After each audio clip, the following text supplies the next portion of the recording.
វាគមនឹងស្ដាប់ដំរុយឆ្នោតខ្មែរប្រចាំថ្ងៃដើម្បីជាកម្លាំងចិត្តសូមពុកម៉ែបងប្អូនចុច like និងសញ្ញាជាម្នាក់មួយផងដើម្បីទទួលបានដំរុយថ្មីប្រចាំថ្ងៃដំរុយឆ្នោតខ្មែរនៅថ្ងៃនេះគឺថ្ងៃទី24ខែវិច្ឆិកាឆ្នាំ2025ដើម្បីកុំឲ្យខាតពេលយូរសូមស្ដាប់ដំរុយឆ្នោតពី admin មានលេខ45 27 33 77សម្រាប់ប៉ុស ABCD សម្រាប់លេខ OZ admin មាន2គ្រាប់គឺអូសខ្ទង់90និង30សម្រាប់3លេខគឺ admin មាន2គ្រាប់ផងដែរគឺមានលេខ457គុណ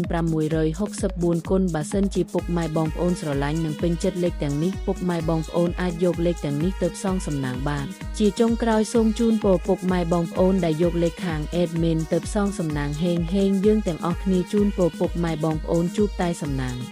អាននឹងសុខភាពល្អសូមជម្រាបលាជួបគ្នានៅថ្ងៃស្អែកបន្តទៀត